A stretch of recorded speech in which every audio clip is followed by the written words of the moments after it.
So I'll start a little bit with my intro first. I know Risha gave you a little bit of what I've done before I came, or before today as you find me here.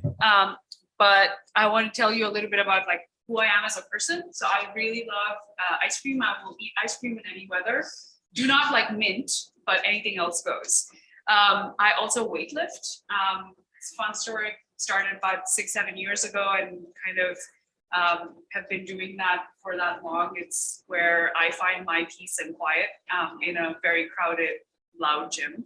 But that's my way to decompress at the end of most days. And I really like to read. That's a habit that I picked up as a kid. I had childhood asthma and I couldn't go out and play with the rest of the kids in the neighborhood. So I would get stuck with a book. And so that's stuck with me today. I usually read 2 books at a time, one in the morning, one at night. The one in the morning is something that's usually like nonfiction, and it's a biography of somebody or a story of how a company was launched. And the one at night is usually a fantasy story so that I can forget what happened during the day before I go to bed. So that's a little bit about me. Right now, the books that I'm reading, there's a book called The Paper Belt on Fire. That's about the Teal Fellowship, if any of you know that. This fellowship was started back in 2014 to give $100,000 grants to folks who wanted to build things but did not want to go to college. So college dropouts, people who didn't want to take that traditional path but wanted to build something meaningful. And it's a chronicle of what happened to those people, why did it come to be, all the people that, the publicity of wanting to build something but not go to college, what does that even mean? So it's a story about that. So that's what I've been reading in the mornings and in the evenings. I'm reading a book called The Lost Metal by Brandon Sanderson, which is a fantasy series. I think it's book number 9 or 8 in that series. So fairly deep down that path. In terms of my professional career,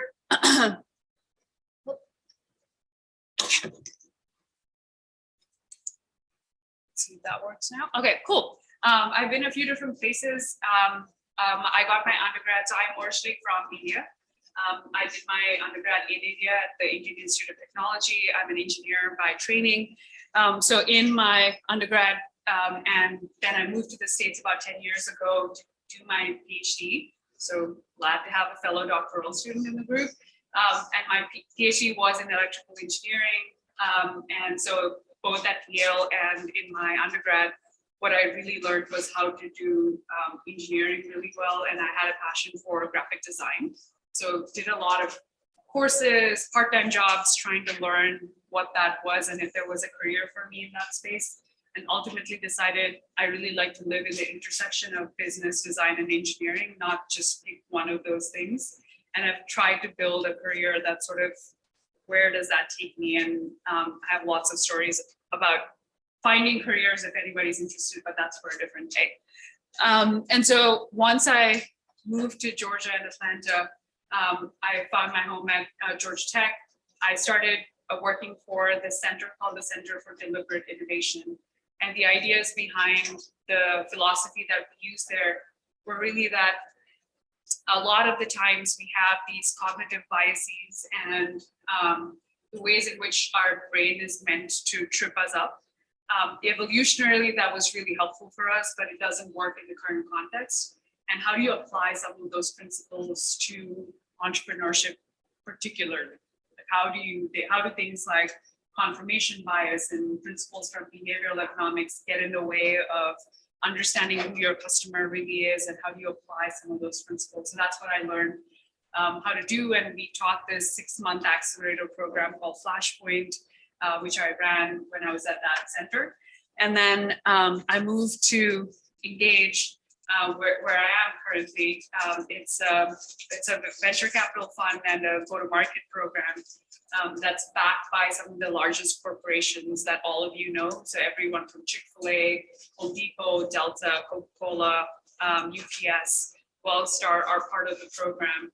And the goal is to find startups that are building enterprise technology and how do we connect them to our corporate partners so that we can help enable commercial engagements, so that we can help our startups accelerate faster and get to scale much quicker. So much later stage in terms of where their trajectory is. Most of the companies that I work with now are usually Series A startups, so they have 500,000 or more in recurring revenue.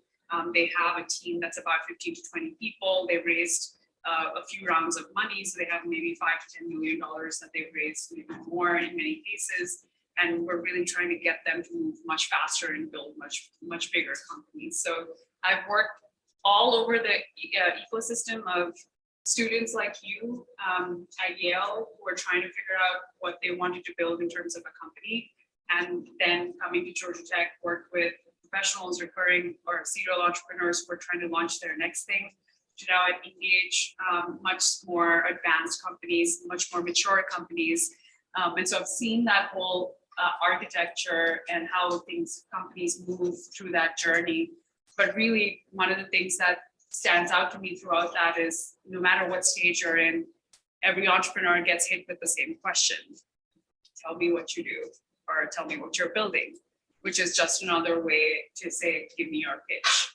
And that's what we're here to talk about. And that question never goes away. And in many ways, for most of the people here in this room today and those on Zoom with us, you might get that question in a different way too, like tell me about yourself. And that can be from a friend that you're just meeting, from a potential employer. It can be from anybody that you run into in the elevator to on the street, right? All of us have to tell our stories, whether it's about ourselves or about the companies or businesses that we're trying to build. And so some of the ideas that I'm going to share today, while they might be couched in the context of a pitch for a company, they translate into pitches that we might craft for ourselves to tell our own stories, to tell not just the story of where we've been, but where we want to go to, what we want to accomplish. And that's the power that stories have. And let's talk about some of the structural secrets that stories capture. Let's talk about like how do you deliver them visually, how do you deliver them orally, like standing here, how do you practice being able to be smooth and know what your verbal tics are or your physical tics are, and how do you control all of those. Right, so that's the overarching theme of our talk today. We're all good? Sound good? Yes. Which parts are interesting to you guys? Doctor? I was saying we're interested in engineering and design. So there's a guy in first outlook. Yep. That's Yep. Had the same kind of routes. Yeah. Never been compared to him before. Thank you for that. Yes, Amari.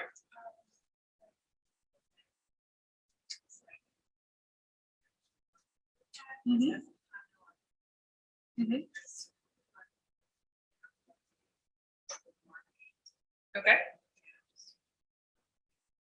Now, when you have multiple interests, how do you sort of figure out how to bring them together? Yes. Remind me your name again. John, right? Okay.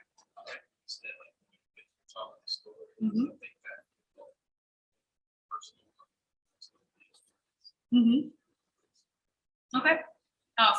For people like you, like sometimes having a formula helps, like, you know, this plus this, and then this is a structure we'll do a little bit of that today. You and I share the same genesis for reading, so I also had asthma as a child and couldn't go outside and play, so that's why I started reading. Also, very cool. It's I guess pictures people can gravitate towards those shared. Yeah, yeah. What parts of your story resonate with your audience is important to know. Anyone else?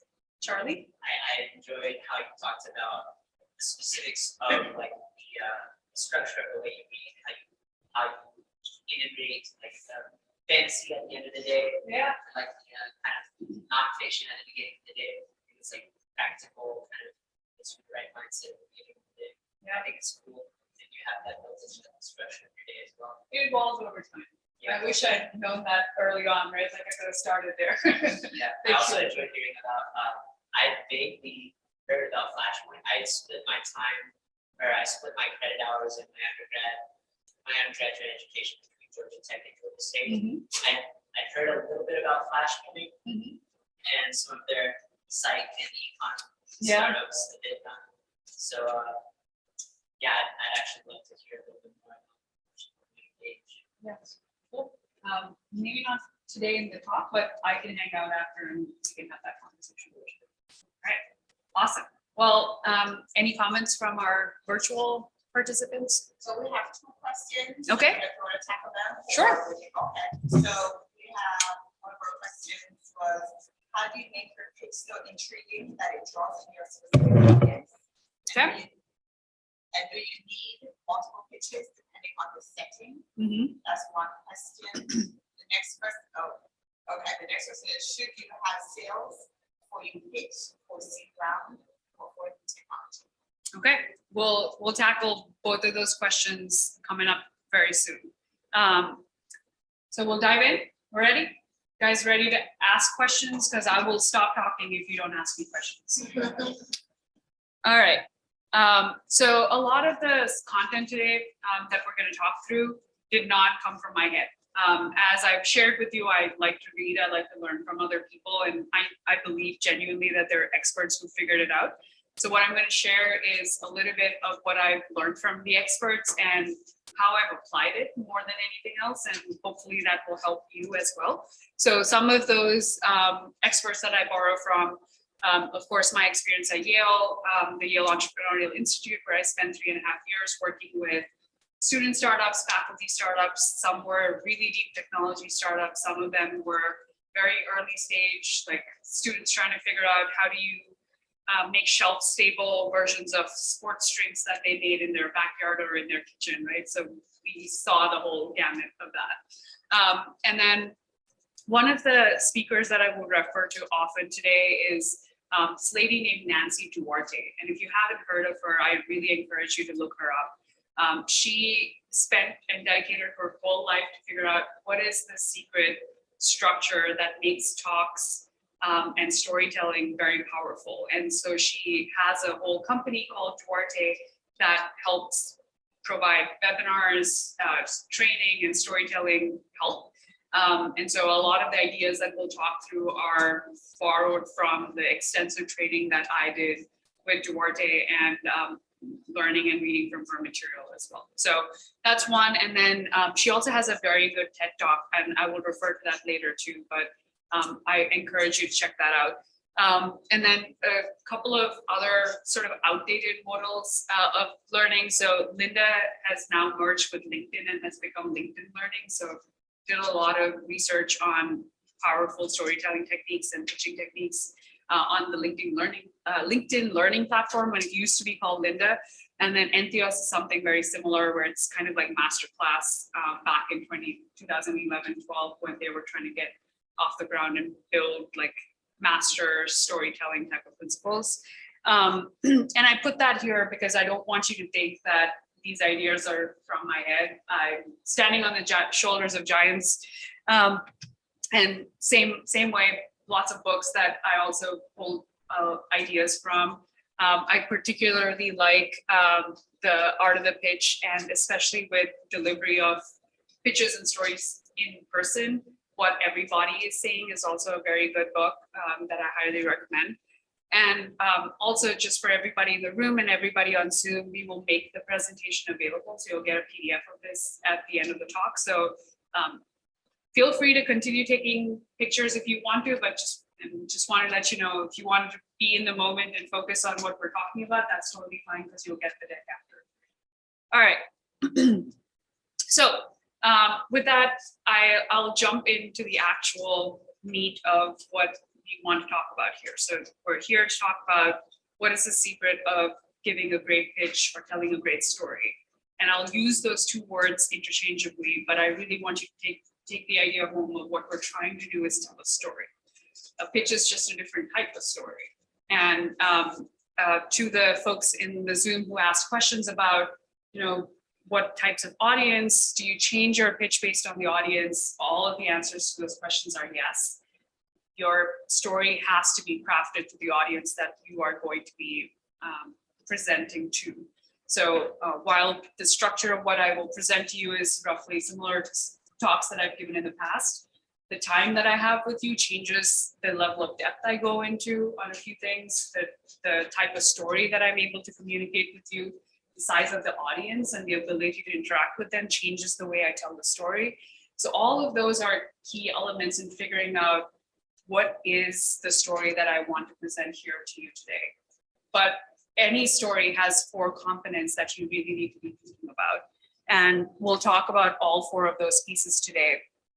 The first one is content, right? Like, who am I talking to? Why am I talking to these people? Why do they care about what I have to say to them?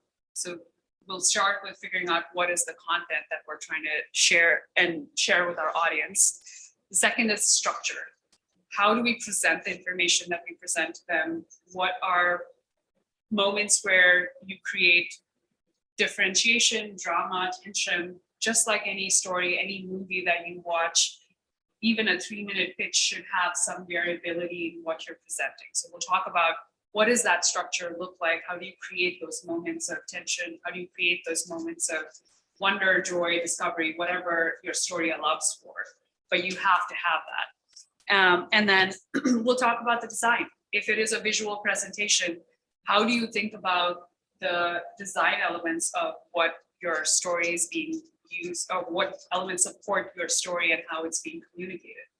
And the last part of it is delivery. Standing here, being able to talk to an audience, whether it's 20 people, whether it's 40 people or 100 people, requires the ability to, or the confidence to be able to deliver to an audience. And that is also a skill that you can build. What are the pieces of the actual delivery itself, right? So there's the vocals part of it, there's the body language part of it, there's the confidence part of it. How do you understand what those different pieces are? How do you build those skills for yourself? So that's the 4 components of what I'd like to discuss with you today. We're good? Sound like, did you say something? Yes. Yeah, see, okay, cool, all right. So again, stop me if you have questions, but we'll start first with the content part of it. And I think this is in line with the question that we got from our Zoom guest. What do you change your story based on the audience? And the answer is yes. If you, whatever you're talking about, whatever the message is, the story is, the pitch is, it has to be about the audience. So in preparing for this talk today, I had to think about who am I most likely going to encounter? How many of those types of people are there?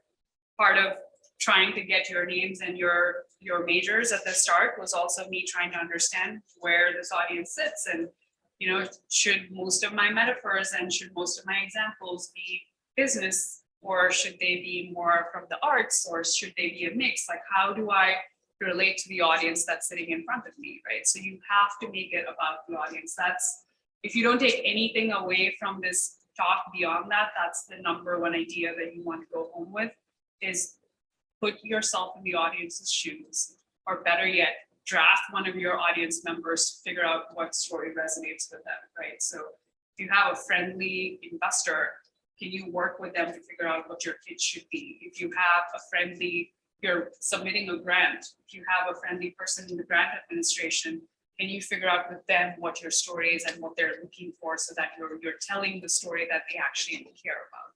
So make it all about the audience. And then the second thing, as you're putting your content together, is there has to be one big idea. What is the big idea that you are wanting to communicate? Like, if your audience remembers nothing else from 20 minutes, 3 minutes, 10 minutes of you presenting, what is that one big idea that you want them to go home with? And for me, what I want you guys to go home with today is really there are 4 things that make up a good story. The 4 things that we just walked through: content, structure, design, and delivery. And as long as you guys know that there are those 4 components, what you can figure out the details later. You can do some research. I'll point you in direction to experts that are better than me at each of those fields. But knowing that those are the 4 big ideas, that's the one big idea that I want you to go home with, helps me tailor my talk, and you'll see it. You'll see me repeat that big idea in different ways all over the course of this talk. So content, you need to start by thinking about your audience, and then figuring out what is the big idea that they will care about. And the rest of it really is organizing all of those bits of content into a story. Okay. Questions, thoughts, comments? Yes. I'll come back to you. Remind me your name. Amanda. Yes. So, for example, I don't think there's and so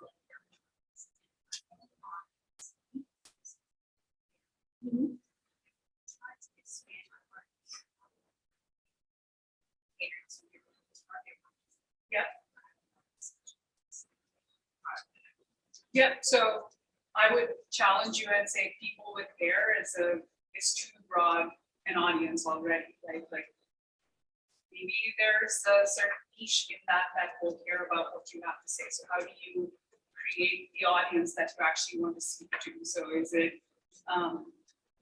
let's say your product is $50, that the audience that can probably resonate with and potentially buy a product that's $50 is probably going to be different from a product that's priced at $100, right? So there are different aspects of what you're trying to say in the message to your audience that shapes who your audience is if you don't already know who they are. So the difference between you and me is today as I came in here, I knew who my audience was. It was made for me.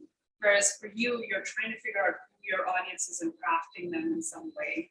So figure out what are the pieces of why your audience will care about you. Figure out who your audience is in some ways. And that's all the things that you guys have to do when you do customer discovery, right? Like when you are doing customer discovery as part of building your business, you're trying to figure out what are the key components of who makes up my ideal customer, right? Like maybe it's not just everybody who has hair, but it's also people that are within a certain age range, people who can be found through social media or otherwise. So knowing how to niche or like build your audience is going to be important in your situation when you don't already have an audience given to you.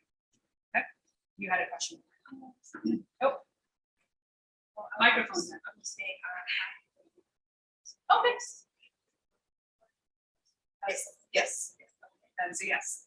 Okay, recording will be posted. That was the question. I will also try to repeat the question so you don't have to do that. Any other comments or thoughts? We're good? Okay. All right, so make it all about the audience, know what your big idea is that you want to communicate with them. And then let's talk about where do you get the content? Okay, now I know who my audience is. Now I know what I want to communicate with them. Where do I go to get the content? And in some ways, all of this already comes from places that exist, right? Like you already have, notes that you're taking down. You have a draft deck or something that you put together. You've written up some material, or there's existing content on the web, right? Like that you are able to reference or pull. So start with what is the existing stuff that you can pull on, whether it's something you created or something that exists in the world.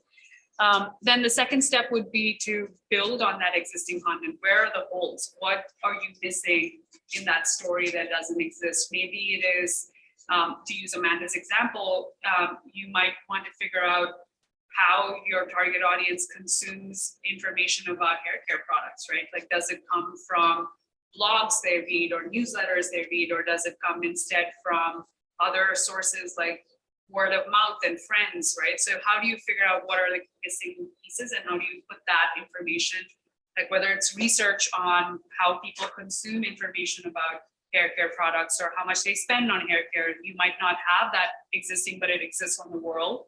How do you get access to that research? How do you build that data into your story? So pulling all of the pieces that you don't already have access to, and then creating new content. So there's parts of the story that are purely your own, right? Like if John, for you, it might be something about the film that you're building or that you want to write or the story that you want to tell.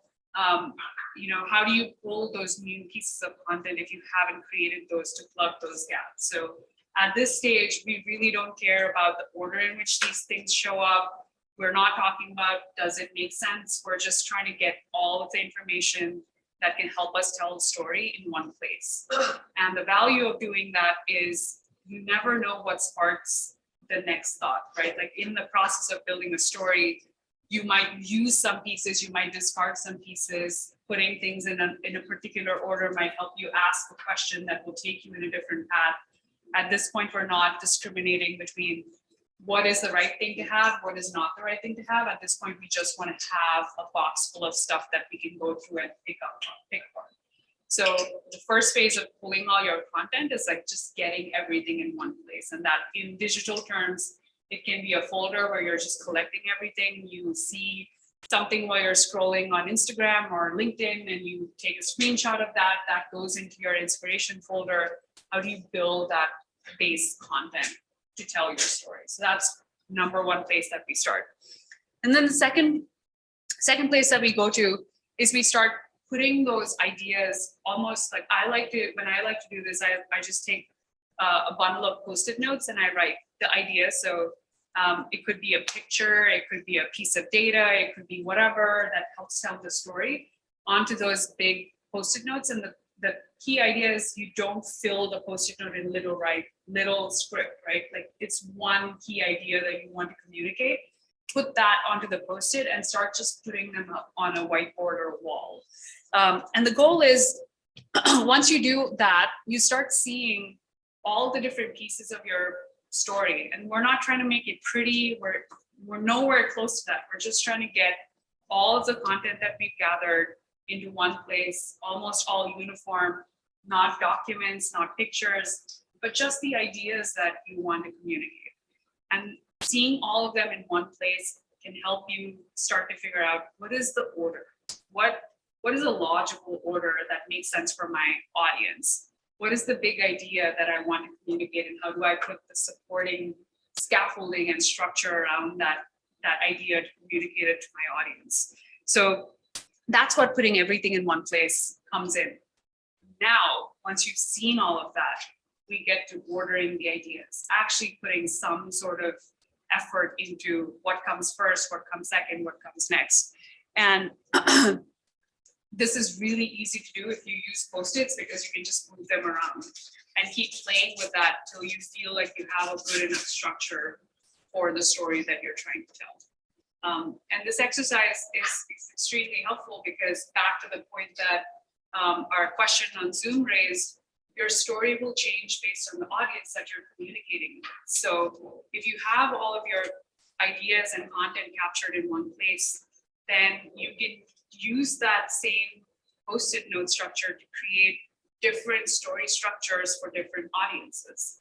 You can do audience one, like maybe it is women, young women from age 25 to 35 for Amanda's business, right? Or it can be, much more wealthier and affluent women who are older in their career and in their age, right? So you can tell different stories based on who the audience is that you're trying to target, but you're using all of the same information and you've put it in a format that you can reuse it in multiple different places.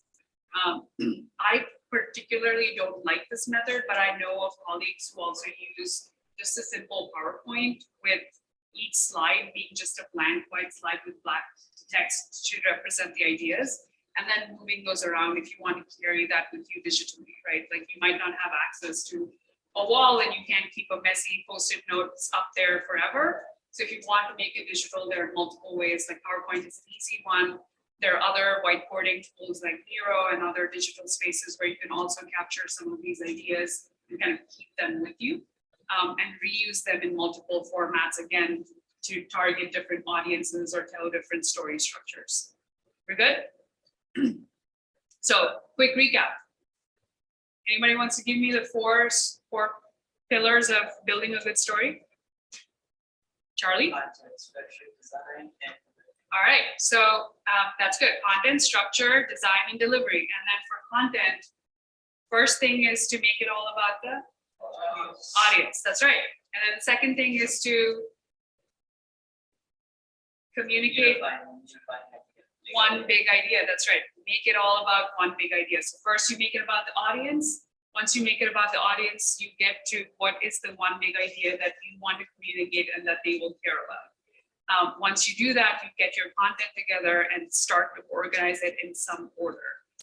Which brings us now nicely to a place of Well, we've talked about content. We've got our content in one place. We can stare at it digitally. We can stare at it physically on a wall.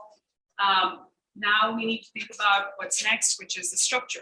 We actually have to tell the story, right? How do we talk about what the first part is, what the second part is, what the third part is? And that's what structure is all about. And this is where I'll point you to the expert in the room, who's not in the room. I mentioned to you Nancy Duarte at the top of the presentation. So she has this excellent talk about the secret structure of great talks on TED. And she does this cool thing where she actually analyzes speeches from Martin Luther King's I Have a Dream to Steve Jobs unveiling the iPhone, and realizes there's actually a structure for all of these different talks, like from launching a product to selling an entire generation in a country on a dream and an ideal. Both of those have a very similar structure, and all good talks have that structure. And we'll talk a little bit about it, but you should watch the actual video. It's really great. And some of the points in that we'll highlight today. But I'm going to do a very quick job of summarizing Nancy's ideas. Really, any of you film drama majors have seen this before. John's smiling at me, right? Like, you know that there are three pieces to any good story. You start with the beginning, then you get to the middle, and then you get to the end, right? Not rocket science. But the cool thing about doing it like this is actually understanding that even in the beginning, middle, and end, there's an arc. There is a tension that you're trying to build with the story.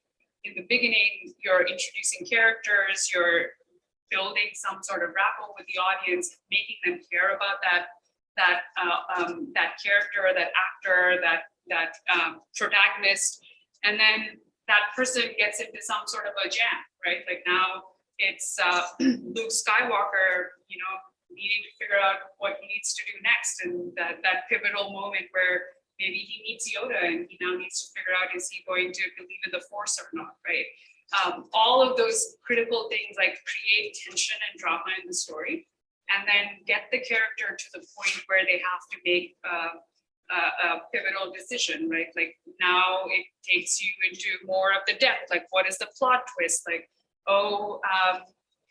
Han Solo dies, or what happens when you find out about Darth Vader and all of that. So like, what is that plot twist? What is, again, that tension point that you bring into the story? And then how do you bring it to the climax? You're now building all of this tension with all of these different parts to your story. How do you de-escalate it? How do you get it to a happy place?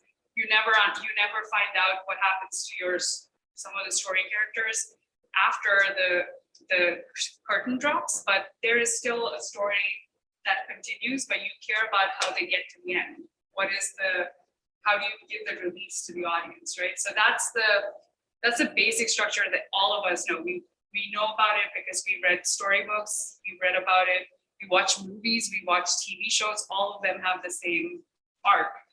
But great talks also have the same arc, just in a different way. They also have a beginning, a middle, and an end. But what Nancy Duarte and her team found out is that there's actually tension that they're building in a different way. It's not an arc that goes up, up, up, up, and down, but we're actually building tension in a different way, where we go from what the audience knows and cares about today to what you want them to care about tomorrow. The what is and what could be.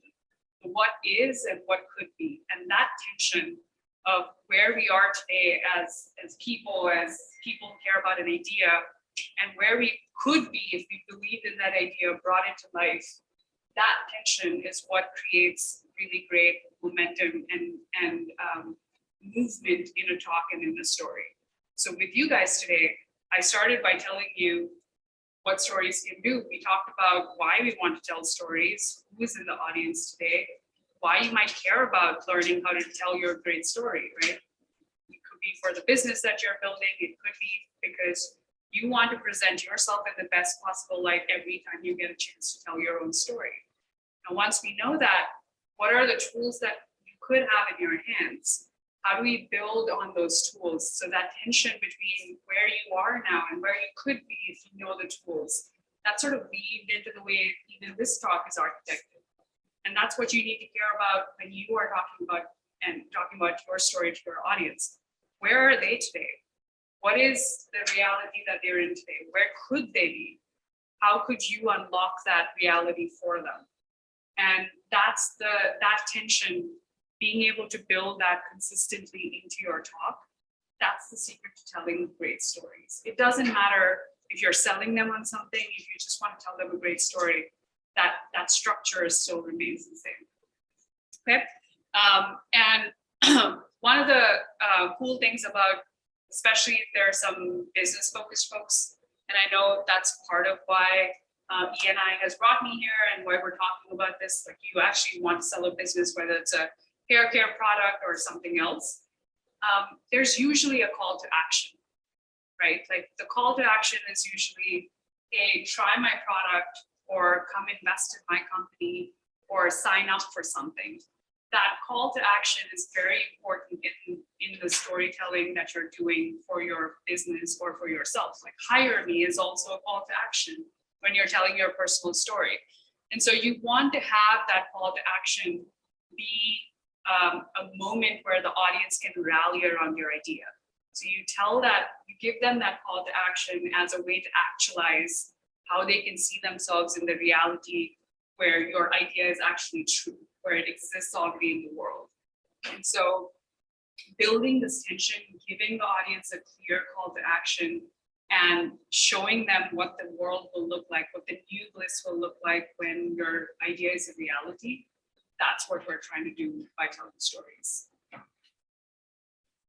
that's the structure that you want to build into your storytelling, that tension, that back and forth. That's what's really exciting. And over here, you'll see that the step plot of the structure is like even. The what is, what could be's are even. They don't have to be.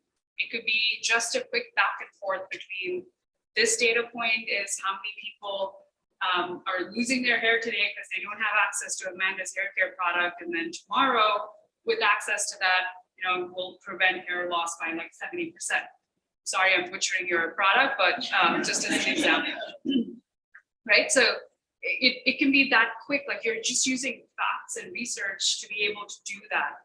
Now, you're going to ask me the next question is, well, Nammy, all this is great, but how am I going to actually tell that story? So remember that great exercise that we did in step 1, where we put all our ideas on Post-it notes? Draw this step structure onto a whiteboard and then start putting your Post-it notes to figure out, is this Post-it note telling me what is or what could be? And where in the structure should it go? And once you do that, you'll start to realize, oh, there's way too many of my Post-its that only say what is, and they don't give me enough what could be. Or the other way, where it tells me way too much of what the future looks like, but I don't have any supporting evidence of what today looks like.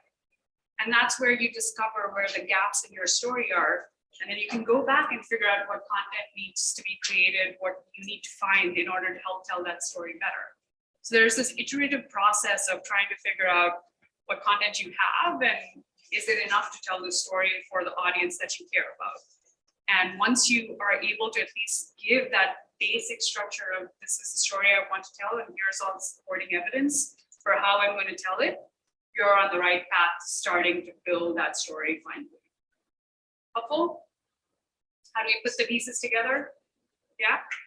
Thoughts, comments, questions? Anyone online?